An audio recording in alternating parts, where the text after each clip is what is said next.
제가 화물차 운전을 했었습니다. 실제로 화물연대 파업을 보면서 야, 이거는 내가 전직 화물차 운전수로서 여러분들이 화물연대 파업 사건에 대해서 이 사태에 대해서 누구 말이 맞는 거야, 어떤 게 정말 옳은 말인가를 판단하시기가 좀 힘들 거라고 저는 생각합니다.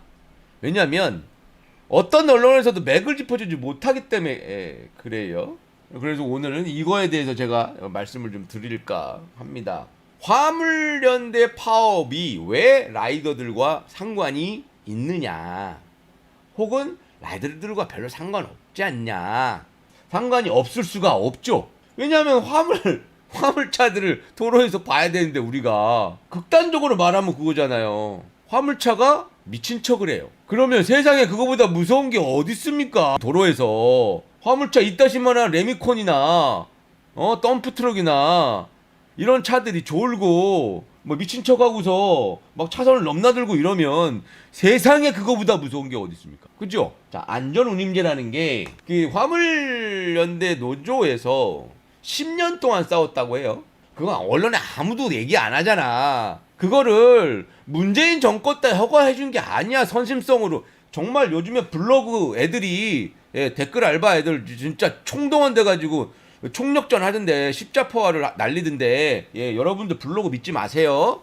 그리고 언론 믿지 마세요. 정말 다 개소리입니다. 아무것도 모르고 하는 소리예요. 왜냐면 나는 업에 종사해 봤잖아. 그래서 지금 현실을 말씀드릴게요. 화물차 중에서도 돈 잘 버는 사람들이 있습니다. 실제로 있어요. 돈 많은 화물차, 거기도 완전히 빈익빈 부익부예요. 화물차도. 만약에 그런 거 있어요. 삼성 SDI에 무진동 차량 지입차로 들어갔다. 거기 프리미엄이 얼마인 줄 알아요? 1억씩 합니다. 1억씩. 그러니까 자기 차 말고, 자기 차 가지고, 자기 차는 내 차고, 근데 거기가 자리도 나지 않을 뿐더러 삼성 SDI 뭐 LG 뭐 패널 우는 그 지입차 자리가 통상적으로 1년 1억씩 한단 말이야. 1억씩. 그 자리세만 말 그대로 그게 뭐냐? 권리금 같은 식으로 받아요. 그 부분들을 아주 극소수의 화물차 운전기사들은 정말 편하게 돈을 벌어요. 왜냐? 거기에서 그러면 그 극소수의 화물차 운전자들은 어떤 상황이냐? 그러면 만약에 대기업의 뭐 농심이라든가 삼성, LG, 현대 지입차가 있다. 지입차라고 하는 건 자기 차를 갖고 있지만 여기에 전속이 돼서 이 물건만 운송을 시켜주는 거예요. 그런 건 뭐냐면 딱 거기에서 픽업지에서 배송지까지 아주 일정한 거리에 아주 일정한 목적지가 있기 때문에 일이 굉장히 쉽다고요. 그래서 거기에서 있는 그 운임이 딱 정해져 있어요. 그래서 하루에 한 4-5시간만 일하면 먹고 사는데 아무런 지장이 없어요. 그런데 그런 아주 편하게 돈 잘 버는 화물차 운전하는 아저씨들은 극소수라고. 아주 매우 극소수예요. 그 대기업에서 화물차 운송하는 지입 차량이 몇 대나 되겠습니까? 그런데 그러면 대다수의 화물차 운송하는, 화물차를 운영하는 그 사장님들은 어떤 상황이냐? 제가 화물차를 하면서, 화물차 해보신 분들은 알 거예요. 저는 5톤 축 윙바디를 했어요. 8.5m 적재함이고. 제가 화물차에 대해서 할 말이 정말 많은데, 화물차는 화물차 남바가 지금 한 2,500만원, 3,000만원까지 하잖아요. 화물차 남바를 돈 주고 삽니다잉. 근데 내 남바가 아니면 임대 남바를 써야 되는 거예요. 임대 남바. 조금 복잡한 얘기지만 남바를 여러 개 갖고 있는 회사가 따로 있어요. 그래가지고 그 남바를 임대를 해줘. 한 달에 얼마씩 받는단 말이야. 제가 알고 있기로는 지금 한 40만원에서 50만원 받아요. 한 달에 남바를 임대해주는 값만. 그러면 1년에도 400만원, 500만원 될 거 아니에요. 그죠? 그냥 아무것도 안 해. 걔네들은 남바만 빌려주는 거야. 아무것도 안 한다고. 남바만 빌려줘요. 그런데 1년에 4,500씩은 그냥 앉아서 들어오는 돈이에요. 이거 매우 잘못된 겁니다. 이것도 제대로 계산을 해야 되고요. 그런데 왜냐면 남바를 한번 살려면 요즘에 거의 3,000만 원 줘야 되거든요. 그러면 진짜 돈이 많아. 돈이 많아서 그래 뭐 삼성 뭐 어디 지입차에 권리금 1억 주고 만약에 내가 5톤을 한다고 쳐. 5톤 축을 한다고 쳐. 5톤 축 8.5m 한다고 치고 거기 가서 권리금 1억 내고 그러면 하루에 한 5시간 6시간 일해요. 근데 나한테 들어오는 게 한 1,000만 원 된단 말이지. 그럼 감가생각하고 뭐 엔지니어 가는 거 타이어 뭐 다는 거 이런 거 생각하고 나한테 떨어진 게 600만 원 정도 되잖아요.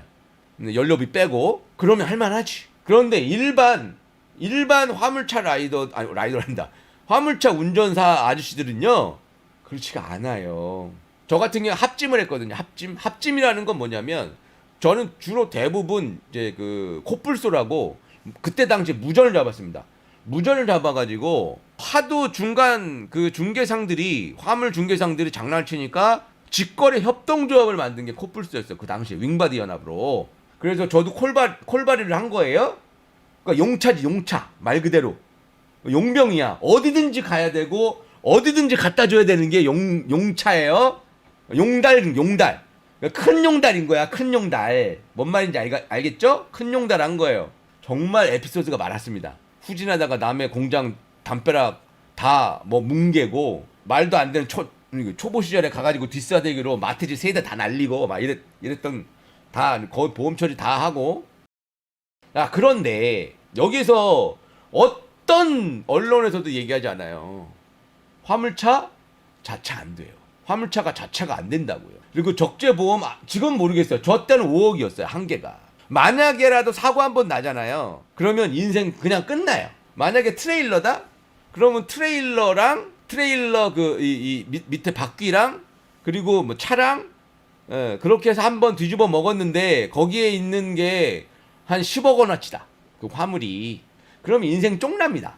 자차도 안 된다니까? 적재보험은 5억이고 그랬는데 만약에 거기에서 사고가 났는데 차라리 거기서 죽어버리면 돼. 차라리 거기서 죽어버리면 되는데 그거 살았어. 살아도 산 게 아니에요. 정말 많이 봤다고 나는. 여러분들이 고속도로에서 그 화물차 사고가 얼마나 많이 나는지 못 봤죠. 그때 이제 제가 이제 용차 할 때 윙바디 코뿔소 할 때 제가 2년 정도 하는 동안 몇 명이 죽었는 줄 알아요? 우리 코뿔소 2,000명 중에서 5명은 죽었어요. 다 졸다 죽고 다. 화물차의 거의 90% 이상은 졸다 죽은 거예요. 사망자들은 다 졸다 죽은 거라고. 왜? 그렇게 일을 안 하면 먹고 살 수가 없어요. 정말로 그렇습니다. 그래서 화물연대가 야 이렇게 가다간 다 죽겠다. 그렇게 해서 안전운임제라는 거를 도입을 해보자 한번. 우리도 인간답게 좀 살아보자. 제가 화물차 하면서 처음에는 한 달에 한 번도 집을 못 들어갔어요.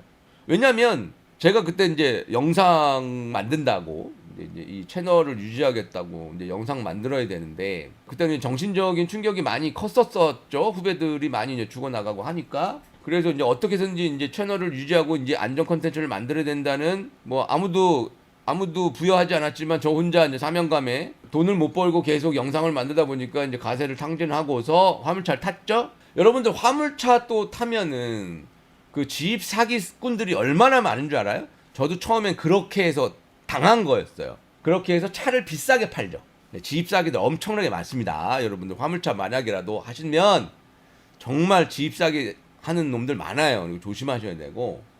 이게 생각하면 이거 똑같은 거야. 우리가 이제 음식 배달을 하면 그래? 그러면 한 콜당 얼마고 내가 몇 개를 하면 얼마를 벌겠지? 때려주기도 그렇게 안 됩니다. 인간이 그럴 수가 없다고요. 그럴 수 없는 일머리를 줘요. 그 다음에 계약했으니까 뒤지든 말든 상관없는 거지 걔네들은.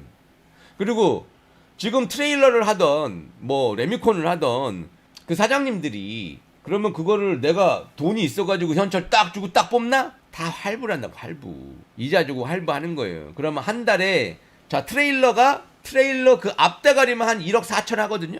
현대께 한 1억 4천 되겠다 요즘에.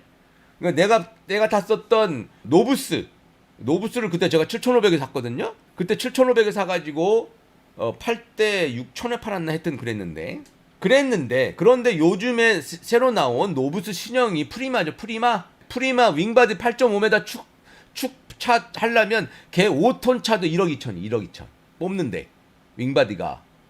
그러면 한 달에 얼마 내겠어요? 300 정도 내겠죠. 차값으로만. 월 할부 내야 되는 게 300 정도 될 거 아니에요. 여러분들 이 차가 얼만데 내가 벤츠 트레일러 2억 주고 샀어? 안 샀어. 거기서 바퀴 몇 개 빼고는 자기 거 아니야. 다 은행 거야. 캐피탈 살 거라고요. 그 사람들이 만약에라도 내가 몸이 안 좋아 쉴 수 있을 것 같아 못 쉬어요. 그리고 진짜 나쁜 새끼들이 뭐냐면 터미널. 그 터미널이라고 하는 애들은 뭐냐면 그 화물을 중개하는 새끼들입니다. 화물을 중개하는 새끼들이에요. 그 새끼들하고 저랑 저는 진짜 지금도 만약에 우리 딸내미가 이제 신랑감을 데려왔어. 그랬는데 너그 아버지 뭐 하시노? 라고 했는데 그 신랑감 아버지가 화물차 중개업을 했습니다. 라고 하면 저는 결혼 못 시킵니다. 100% 개새끼들이에요.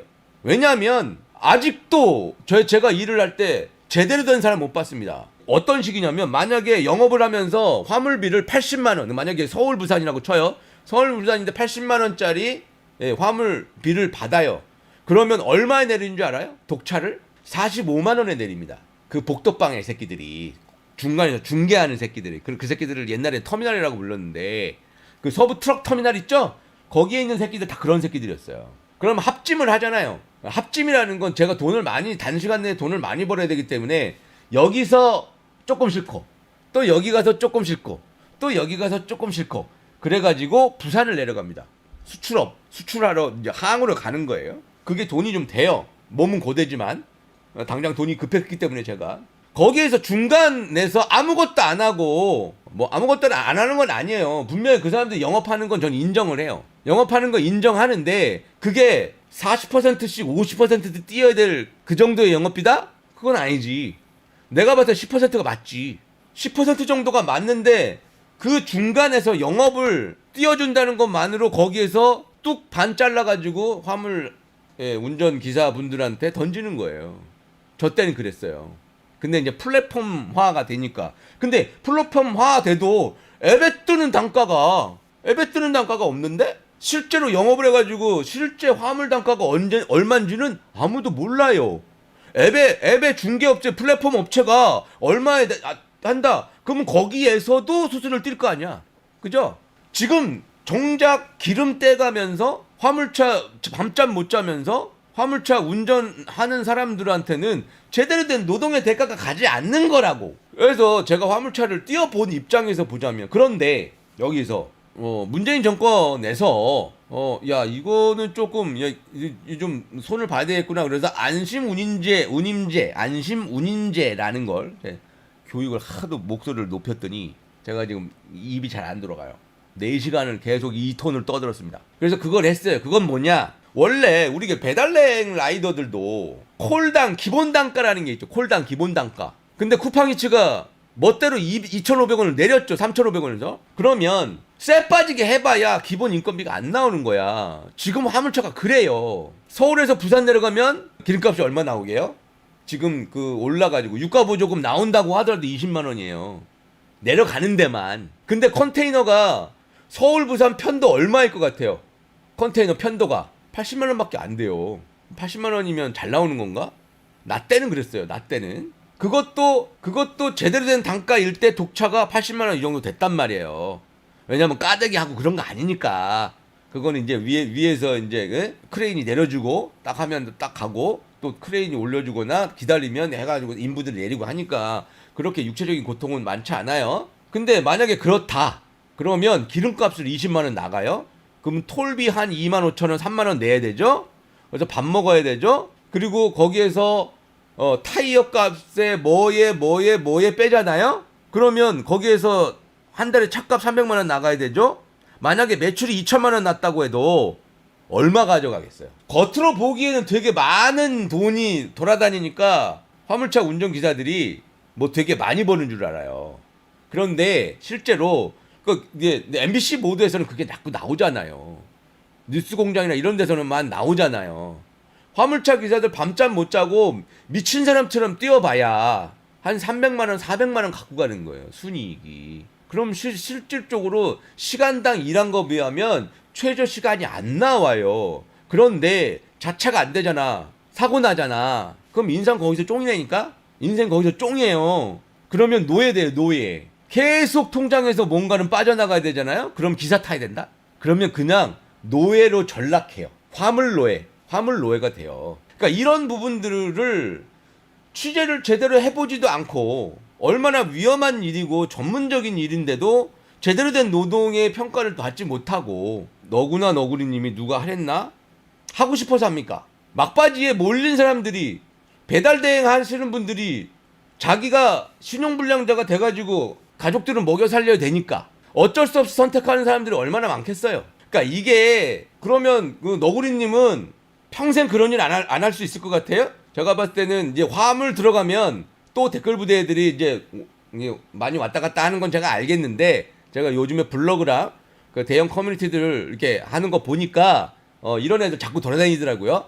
요즘에 윤 정부에서 아주 조직적으로 대형 커뮤니티 카페만 전문 팀으로 움직이는 애들이 있는 것 같더라고요. 뭐 신경 쓰지 마세요. 뭐 이런 애들 있고 저런 애들 있다는 거예요. 이거에 대해서 전혀 알지도 못하는 사람들이 갑자기 뭐 귀족노조? 나 귀족노조라고 언론에서 떠드는 거 보고 내가 깜짝 놀랐다. 노동한 만큼 일에 뭐 배분도 안 되는데 귀족노조? 자 그러면 우리 라이더들하고 무슨 상관이 있냐? 도로를 다니는데 지금 윤 정부에서 하는 짓거리들대로 그렇게 쪼았어. 그래서 화물연대 아저씨들이 아이고야 못하겠다 야 이제 파업 못하겠고 또 다시 일을 하자. 그러면 윤 정부에서는 더 할 거라고요. 뭐 화물차주연합? 화물차주연합은 어떻게든지 싸게 사람을 부리면 좋겠지. 똑같은 거예요. 이명박 정권 때 운전면허 간소화했죠. 운전면허 간소화하면서 사망률이 누구 사망률이 올라가요? 이륜차 라이더 사망률이 올라가요. 왜? 수준이 미달된 운전자들이 나와서 차들끼리 받으면 보험 처리하면 돼. 근데 차 대 오토바이가 부딪히면 오토바이는 병원을 가야 돼요. 그러니까 그날 한 승용차나 SUV도 그런데 지금도 졸아가지고 죽는 그 화물차 운전자들 그렇게 많은데 도로에서 졸다가 오토바이랑 어떻게 됐어? 만약이라도 오토바이가 밑에 들어가 봐요. 제대로 살겠습니까 그게? 오토바이 라이더들도 그냥 두고 볼 수 있는 게 아니에요 여러분. 우리 생명과도 직결되어 있는 거예요. 대한민국의 모든 자동차 운전자들도 사실은 이 화물연대 파업과 결코 무관하지 않습니다. 고속도로에서 화물차가 졸아가지고 버무려졌다고 쳐봐요. 승용차랑. 그럼 누가 죽겠습니까? 화물차 대 화물차대로 이렇게 받으면 화물차가 죽을 수 있지만 승용차 대 화물차를 받잖아요. 그럼 대부분 승용차 운전자들은 훨씬 더 많이 다치거나 죽습니다. 이것들을 언론이 얼마나 개같은 보도를 하는지를 여러분들이 좀 아셨으면 좋겠어요. 평일날 밤에 고속도로 휴게소에 들어가 본 적이 없죠. 많이들. 밤 12시 정도 되잖아요. 밤 12시에서 1시 정도 되면 거의 부산으로 내려가는 전남 쪽은 아니에요. 왜냐하면 부산항에선 수출입 그 화물이 많기 때문에 고속도로 휴게소에 화물차 댈 데가 없어요. 심지어는 저는 어땠냐면 거의 내려가는 그 이 휴게소 다 외우잖아 우리가. 거의 저는 중부 내륙으로 내려갔는데 거기가 제일 빨라요. 영동 타고서 내 인천에서 간다 그러면 영동 타고 가가지고 중부 내륙으로 가가지고 이제 부산을 가는 게 제일 빠릅니다. 그러니까 그 중부 내륙으로 많이 모여요 차들이. 근데 휴게소에 차 댈 데가 없어가지고 다음 휴게소 가서 한번 봤는데 또 차 댈 데가 없어. 또 다음 휴게소 갔는데 또 찾을 데가 없어. 그래서 쉬지도 못하고 부산까지 내려간 적도 있어요. 그렇게 많습니다. 화물차가. 그러니까 여러분들 요즘에는 근데 좀 다행인 게 그게 있잖아요. 그 졸음쉼터. 예, 졸음쉼터에도 이제 5톤 차 같은 경우에는 좀 될 수가 있으니까 조금 면적이 많이 넓어진 거죠. 다행인데 그래도 지금 여러분들 평일날 한 12시 1시 가봐요. 정말 화물차로 빽빽합니다. 빽빽해. 그러면 나 같은 경우는 어떻게 하냐? 오전에 어떻게 하냐면, 오전에 한 12시? 이때부터 오다를 해요. 오다를 해가지고, 한 9시나 10시 정도에 오다가 끝나요. 그러면은, 이제 합짐을 이렇게 한 4-5군데를 실른단 말이에요. 그러면 내려가다가 한 2시 정도에 휴게소에서 잠깐 잠을 자요. 그러면 2시간 정도 자고 새벽 4시나 5시 일어나서 내려갑니다. 부산 항에 컨테이너 부두가 있어요. 그 화물차 하시는 분들 다 알아요. 컨테이너 부두라고. 그리고 거기를 가면 예, 뭐 까대기를 해야 되는 거는 까대기를 하고 지게차로 내리는 건 또 지게차를 내리고 그래요. 그러면서 거기서 부려주고 예, 거기서 짐을 내려놓은 다음에 이제 피곤하잖아요. 그러면 잠깐 차에서 이제 부산에서 잠깐 자요. 한 3시간 정도를 잡니다. 그러면 한 12시 정도 되잖아요. 12시 정도 뭐 1시 정도 이렇게 깨요. 그러면 그쪽에서 나오는 화물을 부산에서 서울로 올라가는 화물을 굉장히 쌉니다. 왜냐하면 수요가 많기 때문에 거기에서 물건 잡는 사람들이 엄청나게 많이 떼어먹어요. 부산에서. 그래서 근데 아쉬우니까 거기서 물건을 잡아가지고 만약에 서울이나 인천이나 이런 쪽에서 부산으로 내려오는 게 80만 원이다. 그러면 부산에서 수도권으로 올라가는 건 50만 원도 안 된단 말이에요. 한 40만 원, 45만 원, 50만 원 이렇게 나와요. 그러면 올라가는 기름 20만 원이라고 했죠. 톨비 사실 그냥 기름값이랑 톨비랑 점심값 정도만 번다 생각하고 거기서 아쉬우니까 다시 올라가는 거예요. 매일 80만 원을 받는 게 아니라고요. 그러면 하루에 그 뭐 기름값 빼고 뭐 빼고 그러면 하루에 25만 원 정도 번다고 쳐요. 그럼 이틀이면 50만 원이야. 그렇게 됐을 때 30일을 모두 그렇게 일할 수는 없잖아요. 그랬는데 거기서 300만 원을 못 뛰고 여러분 그 트레일러 타이어 하나가 얼마인 줄 알아요? 뭐 이제 한국 타이어나 넥센이나 뭐 넥센도 화물차 타나 근데 거의 대부분 저는 이제 싼 한국 타이어 썼는데 미쉐린 이런 거 비싸서 못 끼고 그러면 트레일러 같은 경우에는 이 바퀴 한번 싹 두르잖아요. 그러면 기본빵 300이 넘어가요. 타이어가. 그러면 한 1년 반 정도? 이제 많이 타시는 분들이 1년 반, 좀 적게 타시는 분들은 2년 정도 쓰거든요. 엔진 오일은 얼마인 줄 알아요? 엔진 오일은 화물차 들어가는 게 12리터 이렇게 돼요. 그리고 부속 대형차 부속 비싸요. 특히나 뭐 트레일러 뭐 이 볼보, 스카니아, 벤츠 이런 애들은 더 비싸겠죠. 만약에 고장 한번 났다? 일 못해? 부속가 겁나 비싸. 그런 걸 따진다고 하면은 매출 2천만 원은요. 화물차에선 일도 아닌 거야. 거기서 뭐 까고 차비 빼고 거기에서 그 유류비 빼고 뭐가 남냐고.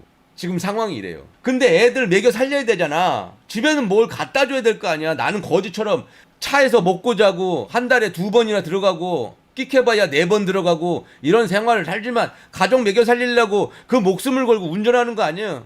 그 졸린데 실제로 졸다가 진짜 많이 죽을 뻔했는데 근데 귀족노조라고 진짜 언론들 정말 나쁩니다.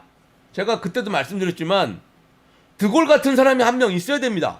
나치에 복역했던 그 언론인들을 그때 그 나치에 부역했던 사람들을 드골이 프랑스가 이제 수복되자 색출해가지고 한 10,000명에서 정확하진 않아요. 그러니까 최소 10,000명에서 20,000명 가량을 다 죽여버리죠. 총살시켜주죠. 그 중에서 10%가 언론인이었습니다. 그만큼 비중이 높았던 거예요. 왜?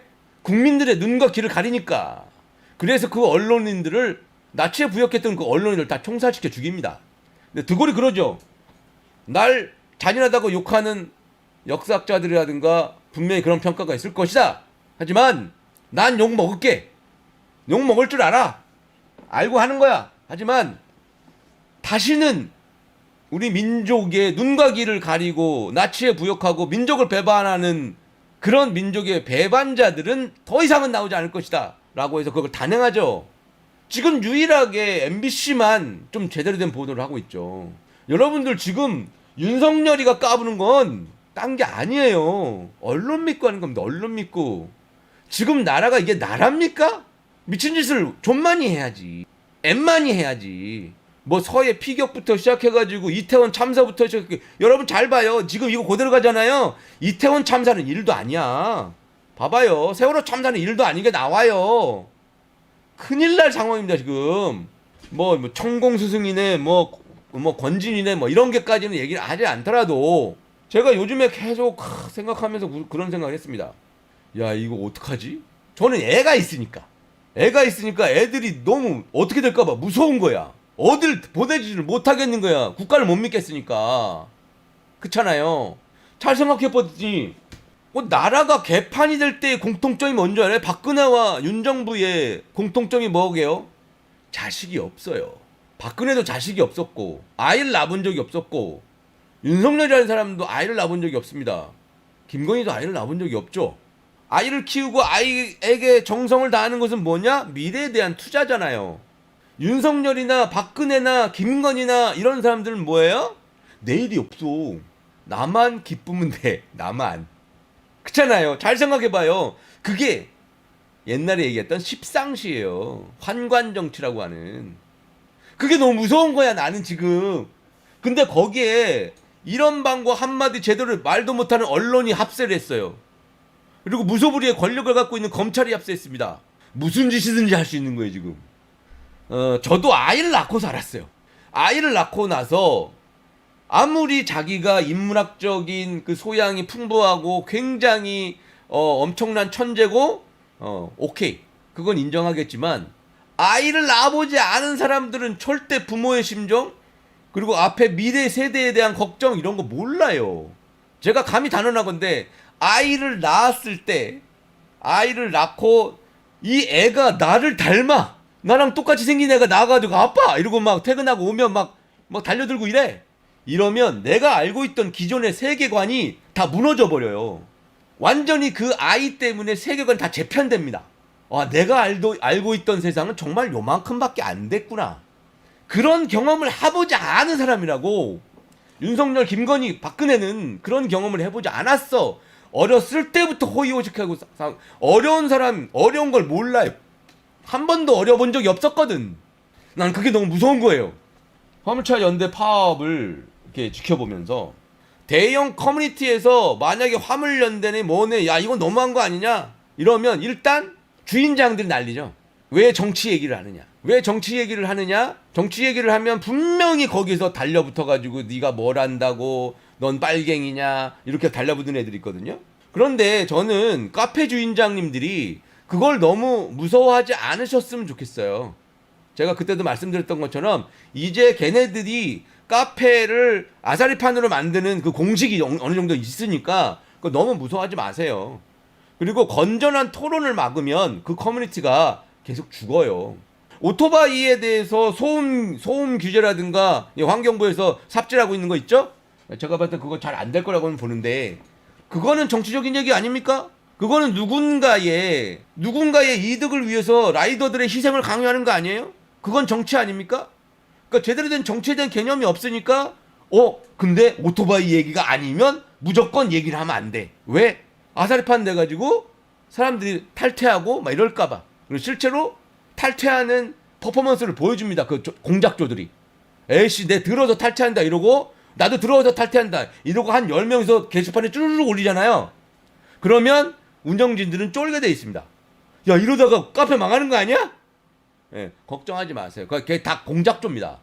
원래 그걸 목적으로 들어오는 거예요. 애들이. 너무 쫄지 마시고요. 여러분들이 도로에서 화물차가 얼마나 무섭습니까? 진짜 요즘에 무서워요. 제가 선릉역 사건 이후로 너무 무서워가지고 대형 트럭 앞에 가면 내가 일부러 슬금 쪼고 해가지고 이게 막 쳐다본다니까?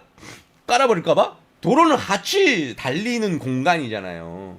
그런데 화물차 운전기사가 너무 피곤해가지고 존다고 생각해봐요. 얼마나 무섭겠습니까? 그러면 반대쪽에서는 어떻게 하는지 알아요? 욕심이 많아가지고 돈 벌려고 그렇게 잠도 안 자고 하는 거라고. 인간은요 잠을 안 자면 못 살아요. 아무리 돈이 좋아도. 언론의 편파성이 지금 도를 넘었다라는 생각을 하거든요. 뭐 MBC 기자들을 뭐 전용기 안 태우고 뭐 이런 거 그래 아이고 아주 하도 초딩 애들 같아가지고 우리 재용이도 안 그러겠다. 이게 뭐 하는 짓거리냐? 그 뭐 비행기가 네 거냐? 국민들 세금으로 만든 거지? 하는 짓거리들이 구구절절 아주 개 같아가지고 도저히 이 얘기는 제가 화물차를 운전해 본 사람으로서 안 하고 넘어가는 게 좀 그래가지고